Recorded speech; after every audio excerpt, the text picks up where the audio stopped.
Hello, and welcome to the Transform Sales Podcast. Today, I am so excited to have Jordan, the CEO of DropFunnels, with me. How are you, Jordan?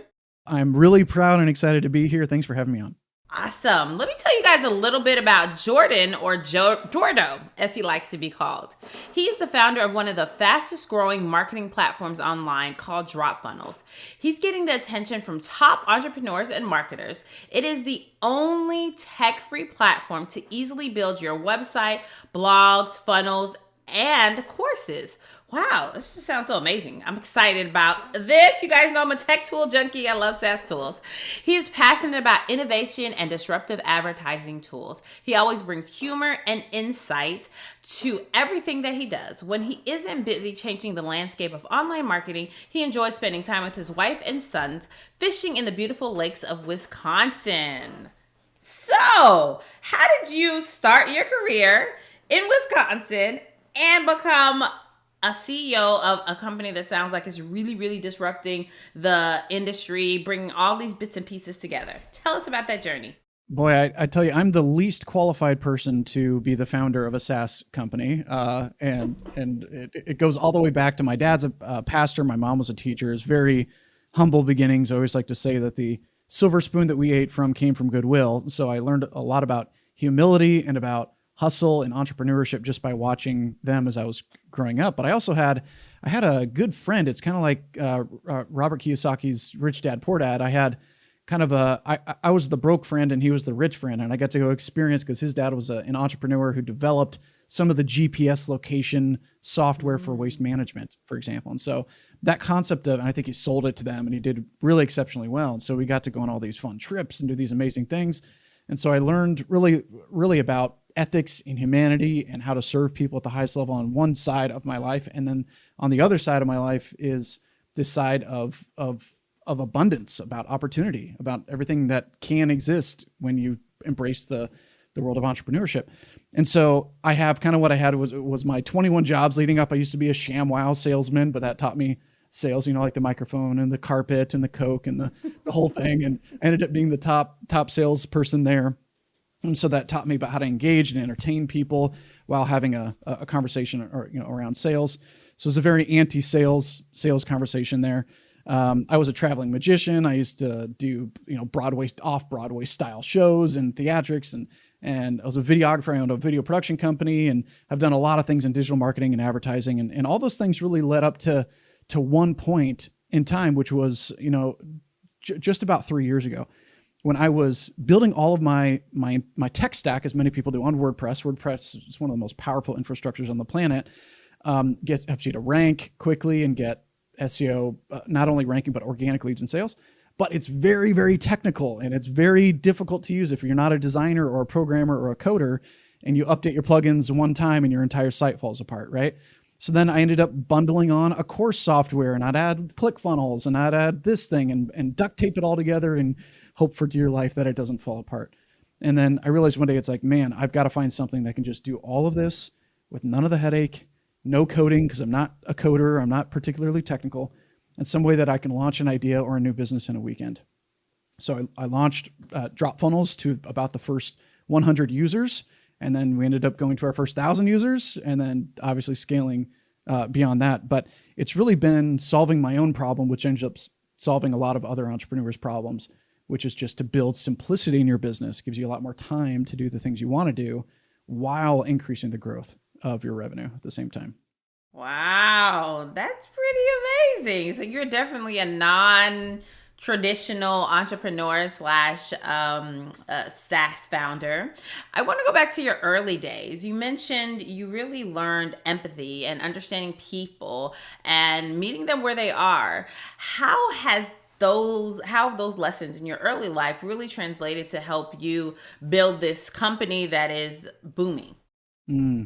Well, I think we are a product of our environment in many ways, and those who we look up to, we tend to adopt their character traits in many ways. And you're probably the same. Everyone here listening can probably look back to one mentor or someone, who had a big impact in their life. And so, for me, money has honestly, even you can be an entrepreneur and not be super money hungry. So for me, money's a tool. It's not really a primary motivator. I do want to make an impact in the world, and I want to help a lot of people. Because if you can solve their problems, they'll help you solve your own problems. And so with that, I mean, everything that we do is around over service. And I think that came from being probably a pastor's kid for my whole life, really, which was like serving the community. And, sometimes instead of for Christmas, instead of us having our own Christmas, we'd go to Mexico and pass out like stockings full of stuff. And so it's this very giving attitude. And it's funny, those are the Christmases I remember. And I don't remember any of the ones that I ended up getting a bunch of junk, a bunch of plastic, under the tree. So that's always been kind of ingrained deeply in us. And I still kind of carry on some of those efforts behind the scenes, to this day. But I think I see a lot of people who are they might be doing well, but they're, I think, sacrificing some, I think, critical humanistic ethics and integrity in order to just get to the top of the food chain. And in certain cases, they might be doing well financially, but I just see it like a house of cards, or they're just walking on eggshells. It's like, because just think about the headaches of people who are enrolled in the wrong thing, or you just do anything, you sacrifice your name, your authority, your ethics, your brand in order just to get ahead slightly. And for me, I just promised myself I'm never going to do that. Even if it means potentially less revenue, I'd say I'm going to show up for everyone. So in fact, even this morning, I'll leave it at this. On all of our Facebook ads, for example, people comment, because I'll leave snarky comments and kind of funny and things as responses. Like, people say, like, how do you compare to these people? And I'll say, who's that? Right? Like, how do you compare to, I don't know, whatever platform, right? And so people come and say, like, I've never seen someone be so active. And I said, well, it's not only us being active, but it's me personally answering these things here and showing up in our Facebook group. And so, I mean, this isn't outside of just myself. I think the concept of borrowing ethics from your early life into your professional life is what helps you to stay in alignment. That's so good. A lot of times people think that you have to leave your personal life at home, right? Like, you can't bring your experiences, all the good, the bad, into the way that you lead. But what you really demonstrated is the way that you grew up, your empathy, your integrity, that helps you to be a better business owner, and it shines through your business. And I can imagine, I'm just guessing, that the type of people that are attracted to your product are the type of people that resonate with this light that you're shining, this integrity, this empathy, this I always show up for my community type of person. Yeah, and it's refreshing. I think likes attract, right? So you'll always attract people who are like you in many cases. And so if people are saying, okay, hey, that's all great, it's great to treat people well, I hope I do that, and we all want to have that in our businesses in general. But really what that leads to is, like, when you're aligned with your people and you're in the zone, your chargeback and refund rates are next to zero. We've got probably the lowest refund rate in the industry, just because of how we show up and overserve and, really work to help people to win. But also we draw people that have the same core values, I think. So in the early days of building your company, you talked about this patchwork of this and this and that. What were some of the challenges that you experienced when you were trying to really put all of these things together and grow this thriving enterprise? Well, I would say if anyone sees any success of ours, you're probably not looking at the 10 failures that were behind it. And every single day is a challenge. This morning, I had a challenge. We're working through some Facebook ad moving and pixels and events and things that I don't really understand. But it's like, entrepreneurship is the constant willingness and acceptance to face obstacles consistently and persistently. And it's the willingness to say, yes, I know this stuff is going to come, and when it comes, I'm going to face it and do my best to show up in that way. And if I falter through that, I know, okay, there's something there's a skill set I don't have. There's a personality trait or an identity that I'm not yet, that next time it comes along, I need to develop to be prepared for that. Right. So with that, yeah, I would say, like, of course we've seen some success, but we don't always get it right. And I think that that's an okay thing to be imperfect. And I think we can embrace that all of us are, and we're all still trying to figure it out. And, the funniest thing is when you start to meet people who are doing millions, tens of millions, maybe hundreds of millions, you're going to find that they most often don't have it together any more than you do. They just don't. They're still figuring things out. They still have failures. Mark Cuban from Shark Tank. I just saw a video from him because I waste time scrolling through Instagram reels, and they asked him the question: "Are you up all time on your investments? Like, are you successful in your Shark Tank endeavors?" And he's like, "No, over the entire grand scheme, he's net negative. Like his biggest deal was $1 million that was lost on a single deal." And so that's the kind of stuff where you look at that and you realize, man, if someone like that, who is a billionaire by this point, still has failures late in this career, maybe I don't need to beat myself up, and I can still shine and thrive through it.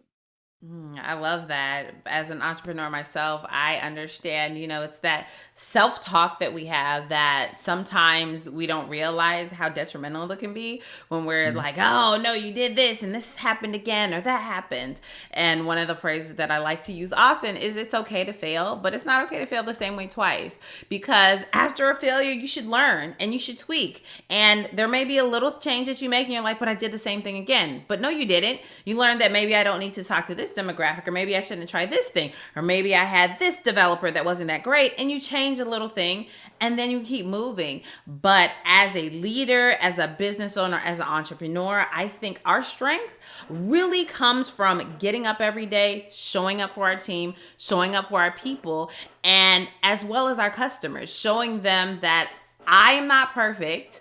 I can take a lick and I keep on ticking. I love that. Yeah. And that's, it's hard to learn the balance between all of that, but I think it's critical to have the desire to do so. When you first decided to even get into business for yourself, what was that pivotal moment in your life that told you, I want to be a business owner, I want to run my own company, I'm tired of the rat race? Boy, yeah, that was another failure. And sometimes it spurs the invention. What do they say? Failure is the mother of all invention, or someone can correct me on what that necessity is the mother of all invention, right? So it's very much necessity. I kind of started in the digital marketing space with some, like kind of an affiliate marketing, high ticket affiliate marketing and whatnot. And I was helping other companies to be really successful as a contractor.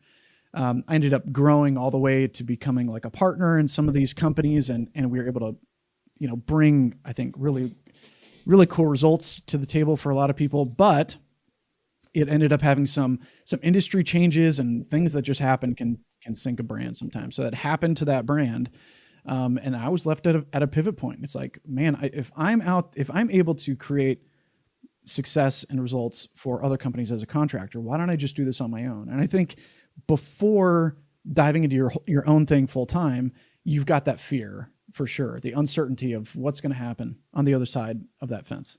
When I jump over, I can't really jump back, or I don't want to. And you'll eventually find it. It's almost like restarting your career, because your mindset totally has to shift from, hey, I'm being paid by this company, to now I've got, I don't know, maybe 15 people that it's my job to take care of. So it's not just me. It's not just the customers. It's also the internal team at the same time. So for me, making that leap was really scary, especially because I've always been surrounded by partners or people who I can lean on. And that's, so it's like, hey, I'm going to be the kind of lone wolf, so to speak. And I think the biggest thing that was helpful, if anyone's thinking about making that leap from working for someone else to doing your own thing, you might feel like you're alone, but that's why it's so critical to start to surround yourself with like-minded people, or people who are at least 1, 2, 5 steps ahead of you. And they don't need to be partners. You just need to be around them. Just soak up their energy. What are the things that they're doing to get where they are? What are some of the pitfalls? And, I always like to say that today I could probably help someone to launch a SaaS platform and avoid the 100,000 mistakes that I made to get up to this point. But it's some things you just have to learn on your own. Others you can learn by studying other people who've already done it. That's so good. Surround yourself with people that are smarter than you. That concept I always say a lot of business owners are high functioning people. I like to say that they're excellent because they're willing to take that leap. And as somebody who's like, I'm really good at this one thing, sometimes it's hard to ask for help. Sometimes it's hard to be like, well, I really understand sales, but I might not understand finance so well. So I do need to ask someone for help there. And as a leader, whether you're within a company or you're doing your own thing in a business, it's lonely at the top. And when people say that, it is so true. It's because you feel like the weight of the world is on your shoulders. And with that weight, it's like, if I ask for help, am I going to seem like I am less than? Are they going to think that I'm not enough or I don't know what I'm doing? So having like-minded people, people that are smarter than you, it's okay to have people that are smarter than you, and not just the person that you're following on your social media and listening to their videos. You need somebody to say, hey, Wesleyne, hey, Jordan, that might not have been a great idea. And here's why, right? Having that two-way conversation, I found, is so, so important. So tell us about a mentor or a person that you are still able to lean on and get great information from today. What are the characteristics of that person? Yeah, I like to hang around with people that are at least 10 times richer and wiser than me, for sure. And I think it's a pretty good rule of thumb. If someone's maybe just doing slightly better than you, they'd be a peer, right? They wouldn't necessarily be a mentor. So, and they don't really have the answers if they're not doing it yet. So it's like, hey, you can be friends and work together, but to really glean insight from someone who's been there, I think there's passive and active, or direct and indirect mentorship. So, in terms of indirect, it's people you can study in books. I got some of my favorite books right behind me, and I only keep maybe 20 or so on my shelf of just the best books that I think have made the biggest impact. But direct mentorship, there's one person, his name is Aaron Parkinson, who is just a great friend, and he runs this very successful agency, and has just been a friend and a mentor in terms of really, I think the biggest skill set he's helped me to learn and to harness is just like this unwavering confidence and consistency, which is like, yeah, you're allowed to have bad days, but having a bad day doesn't mean you can't perform. And like, you need to choose, like, I'm going to step up, even if it's scary, or I've got this huge mountain of an issue or problem ahead of me, that I'm going to embrace it with the highest version of myself to do that. And so he's taught me a lot about that, and people might not know who he is, but he's made a big impact on me. And there's, each step of the journey, there's different people who really feed into you, whether it's intentional or unintentional. Just, I try to glean insight. Like I'm being mentored by you in a certain way, even on this. I can glean some of the things that you say and learn and grow from that too.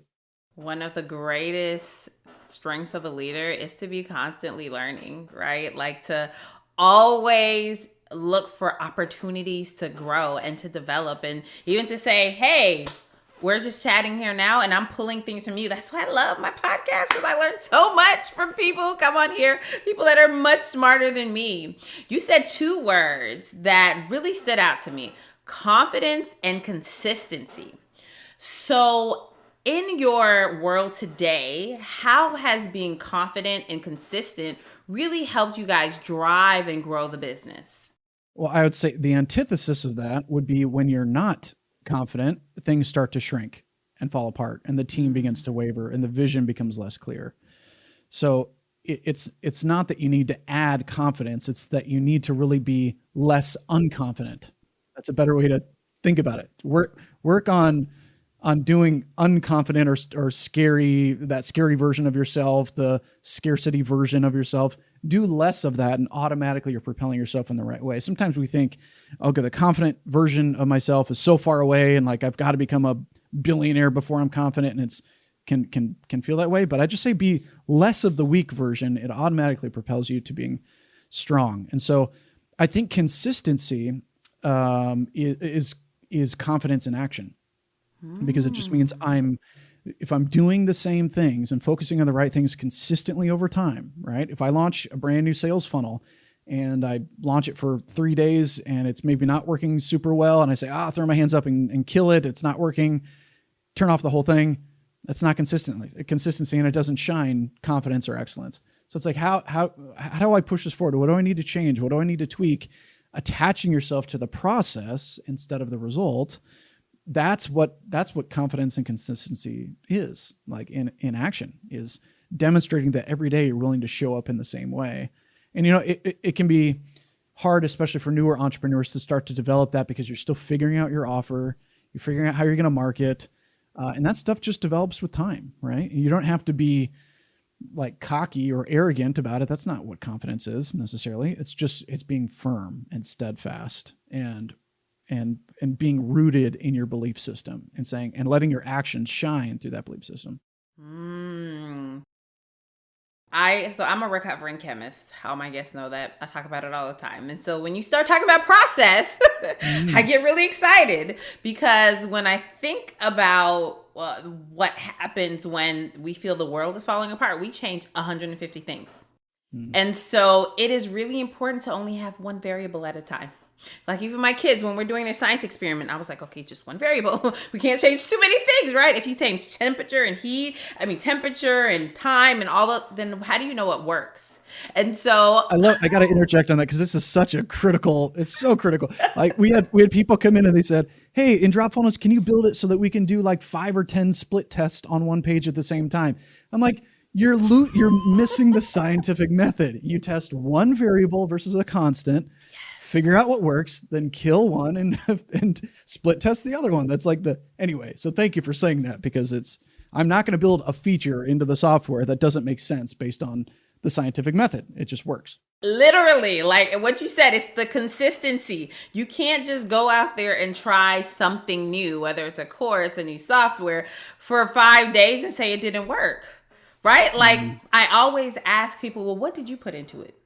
Like how much impact do you have that's affecting the outcome? And so when you're thinking about iterating and changing, whether it's a marketing funnel or it's something on your team or something that you're trying to develop inside yourself as a leader, you have to be consistently driven towards the one goal. And I like to say, when I'm working with leaders and business owners, we're working on one thing. This month, we're just working on one thing. Once we fix the one thing, we'll move to the next thing. Now that thing is done, we move to the next thing. Because what happens is we become overwhelmed, right? Like everything seems to be rolling and rolling and rolling. And so literally those things, those concepts that you talked about, the confidence and consistency, and then you started talking about how it really resonates and how you see that emanating in what people are doing with a tool that you provided them. So now I want us to kind of put together the confidence, the consistency. How does that impact the outcomes when people are using your software? Well, you said something a moment ago that I think if I could put that into the head and instill that into every new member that we get, things would be radically different for everyone, right? We'll see certain people come in, like, for example, you could start a free trial, right? It's like that you don't have to pay a penny. I don't want to win unless you're winning with it. And people will come in and they'll click around and dabble and not really do anything what it's intended to do, and then maybe quit, right? It's a small percentage, but some people do that. Versus the people who dive in, actually use it for what it's intended. It's a tool, right? It's like a jackhammer. Like if you rent a jackhammer and bring it to your job site and set it there and just poke at it a couple times, nothing's happening, right? It's a tool ultimately, even if it's the world's best jackhammer. So you have to use the tool. And if you don't know how to use the tool, hire someone who can build the thing or operate it for you, or learn the skill set. Those are the only two options, right? But if you believe that like a particular tool, for example, I like ActiveCampaign for like email marketing follow-up, right? Like it's good for advanced users, AWebers may be better for beginners and that kind of thing. But like, I believe that particular tool can bring results, right? If it's wielded the right way, but they're not cleaning up my email list. They're not the ones fixing my sender reputation. That's not their job. And it's not, but they're really great at what they do. And so I think anyone who's either building a tool or adopting a new tool, I think that's an important mindset going into it, is to say, I'm going to really give this a go. And if I need help, I can reach out and get support. I can get help from other people to do it for me, or if I need to learn some things to make it happen, depending on where you're at in your journey. I think that's a critical aspect of determining really what tools you use in your business. So yeah, we do tend to be we're a platform and a software tool. But the number one thing that we find helps us be successful and users to be successful is just using it for how it's intended to be used. You plug in the jackhammer, you hit the on button, you do this, and the concrete breaks. That's part of the process. Do this, and it feeds out that, right? So yeah, for us, I think I'm always trying to communicate the longevity and the investor type of mindset into like, hey, we're bringing this amount to the table, 50%. You bring 50% to the table, and we're going to win. So, Jordan, you're not telling me that just because I sign up for your subscription that I'm going to have this waterfall of new sales and leads. Is that what I understand? I'm still working on that solution to make money rain from the sky, but I haven't solved for that. That's my next platform. But yeah, obviously no. I mean, in fact, don't sign up for anything if that's the intent. Don't sign up for mine. Don't sign up for anyone's, because you're not going to win. It's not going to get you what you need. You have to have some value, something that you're going to implement to make things happen. And I think it depends on the business model in general, but really, the more that you expect to get out of it, the more you'll get out of it. Mm-hmm. I think of any tool, of like any platform, any mentorship, any coach, anyone, the more that you expect to get out of it, the more you will get out of it, because of that higher normalized standard of expectation. Mm-hmm. That's so good. So I'm going to ask you a multifaceted question, and hopefully you can put all the pieces together. So one thing is, I really want to be very granular on exactly what DropFunnels does and how it can help business owners or even people within larger organizations that are looking for a better way to do things. And I'll put that there. And then the second question is, can you please explain to the audience why it is so important to have tech tools, SaaS tools that talk, and how that really helps your business grow? So you can answer any way you want or incorporate them together. Okay, cool. I'll tackle the first one here as succinctly as I can. So DropFunnels is essentially an all-in-one platform that you can grow your business online, right? So it's essentially, there's 5 primary segments. There's your primary website, so you can build a website that can rank online. A website is a brochure, right? People need to have an understanding of which each of these things are. A website is a brochure for your company. It's not typically intended for conversions, but it's really intended for people to go to your main domain and find out more about you. What is it that you offer? What I suggest to people is to build what we call an authority funnel. An authority funnel is a website. It looks like a website, but it operates like a sales funnel. So what that means is one very clear, bright, high contrast call to action button. And there's only one on the page. So you don't need big, fancy, huge menus. If you go to dropfunnels.com, you'll see maybe 1 or 2 or 3 links, but we don't have these 30 different pages across our site, because that's where a lot of your leads will leave throughout your website is when there's too many things and socials and sharing and all this. It's just like a bucket with a bunch of holes in it. So to solve for that, make your website focused on conversions with one primary call to action that pushes them into a funnel. So that's segment 2, is building sales funnels. You can sell virtually anything with upsells, downsells, order bumps, one-click operations, so that they can just buy throughout a sales process. And that's the power of sales funnels. Or even if you're doing a call booking funnel, for example, hosting a video, maybe there's an opt-in page for them to claim some piece of value, and then they ultimately book a call with you for a high-ticket product or service. There's a lot of different ways that funnels can operate. But from there, segment 3 is sales pipelines, where when someone opts into your list, they can go into various stages. So maybe they just opted in, and then they become interested prospect, hot lead, and then closed, right? And you can automatically move them through these stages to keep your pipeline moving towards sales and optimize around that. And then the final 2 components are, once you sell something to a lead, you can deliver that content through a digital portal, through a course. So for a lot of people, if they're thinking about that, they're like, oh yeah, there's this, it's the duct tape thing that I suffered with so long ago, that I'd have WordPress here, ClickFunnels here, this other tool here, courses here, and bring it all, really wanted to bring it all into one. So you can deliver all of your course content. I think that's one of the most powerful features, is that the experience through courses for the customer is really incredible. And then the final component is a blog. So if people are struggling with traffic, one of the best things that you can do is blog, because WordPress powers 34% of the internet. So it can load super fast and rank your content. So if your goal is to get consistent organic traffic, creating articles about what it is that you do, how things work, maybe some new knowledge about, breaking down mindset constraints or any of those things, creating articles on that can help you to rank your primary brand, to get backlinks, to get consistent organic traffic. And, we see a lot of people, even in the first couple weeks of them diving in, they're like, man, I'm getting all these leads, but I don't know where they're coming from. I was like, well, you'll probably want to check your Google Analytics, because they're probably coming directly from your organic efforts. So that's very powerful, and a large majority of our traffic comes from organic sources. So those are like the 5 primary components, and you can do it all in one without coding or tech. But outside of DropFunnels, the goal was to create something that can empower an entrepreneur to build anything that they want. So I didn't answer your second question, but remind me what it was.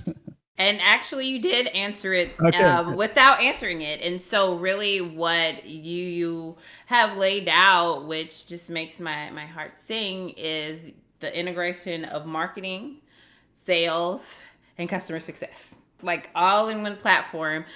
So people are able to enter into your world. And so I always think about this, okay, what is that buyer's journey? The buyer is going to be out there somewhere on the internet looking, searching for something. So from the blogs, searching for your website, they find you. Now they've landed, they're in your ecosystem, and you can track them and figure out everything that they're doing when they're on your site, clicking on your emails, doing all those things. Then they buy.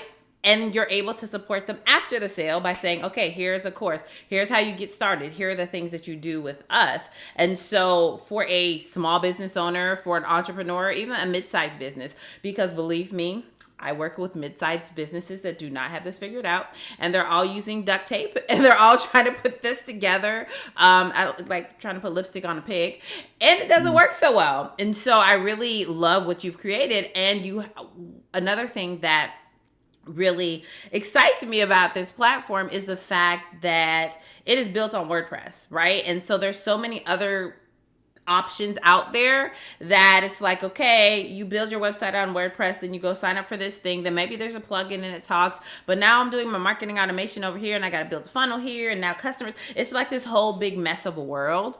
And I really think that when all the thought you put into this product, it really goes back to what you were talking about in the beginning. It's that integrity. It's the consistency. It's doing for others as you want it to be done for you. Like, this is something that you would wish you would have had many years ago when you started your business. Yeah. And on top of that, I think it's not only how I show up and how the tool's even architected, it's about the support, as you mentioned, on the journey. So that's in fact, I wish I could take all the credit for people being so happy with DropFunnels, because it's mostly not me. It's how great the support team is and how well they show up and how quickly they respond. So it's kind of like this little hidden Easter egg that suddenly people are getting the support that they've always wanted in other marketing platforms or tools. And I've always heavily invested into great support people, because it's like, I know when something's going wrong or I don't understand something, I want to know, where can I go? Who do I talk to? And so we make sure that that's covered for everyone who's with us. One of my Wesleyne wisdoms, so these little sayings, is everyone in a company is a salesperson. And so that customer success person is one of the most important salespeople, because yes, anybody can get you to sign up. Anybody can get you to, not anybody, but it's easy to get somebody to try something, but to retain that customer month over month, year after year, for them to become a raving fan. And so again, the fact that you're like, hey, the people who are supporting our customers, they are so important to the organization. Mm-hmm. Yep, I'd agree. So as we wrap up, I want you to think about something that has impacted the way that you lead, whether personally or professionally. I think my personal and business life are extremely intertwined, even to the point where they're virtually not separate. In fact, right now I am in my home office and my 3 boys are upstairs banging around. So probably people have heard the stomping or the noise. I'm surprised they didn't break in, right? And I used to really separate things out. I used to have like a separate office and this big space, and like would do all these things and whatnot. And right around COVID, that all kind of got shut down. So I ended up back at home, and I just decided not to go back. I realized, like, for me, I want to keep the things that are most important to me very close to me. So that's what they represent to me, is being close. And so I get to have lunch with them every day. Right after this, I'm going to go play with them out in the front yard for a while and maybe get back to work later. And so probably a lot of people would say, no, you need to work 16 hours a day and hustle and get that kind of stuff done. And, for me, I realize you can't take it with you. But I can choose to not regret the choices that I'm making now later on in life. I want to be 80 years old and realize that I've lived a good life, well lived, performed not only for them, but for myself and for other people. And living that life with no regrets, I think, is big for me. So that's that for me, that intertwining, there's some problems with that. I think with anyone who does that, who intertwines personal life, is maybe you can't be as focused. There can be distractions. They can break in during a podcast interview, whatever. But I think for me, it just serves me at the highest level to keep things close. That's good. You bring your whole self to work. I love saying your life is not separate from what you're doing at work. You bring your whole self to work. If you have a sick kid at home, if you have a parent that's passed away or is ailing, that affects how you work. So the earlier, the sooner you realize that bridging those worlds is okay, I think the better that we're able to lead, to really lean into who we are and what we can do. Jordan, this has been an amazing conversation. I have learned so much about DropFunnels and about you as a leader. If people want to get in contact with you, what is the one best way? Yeah. So if someone's listened all the way to this point, I'd applaud you and suggest that you listen to all of Wesleyne's podcasts, and I'm going to go dig in deeper as well. But my personal email is Jordan, Jordan, @dropfunnels.com. If you just need encouragement or you have a question, you can always contact me there as well. That is wonderful. Thank you so much for your time, your energy, and your expertise. It has been a pleasure, a great pleasure to chat with you today. My pleasure. Thanks for being with me and having me on. And that was another episode of the Transform Sales Podcast. Remember, each and every day, try to do things 1% better to transform your sales. Until next time.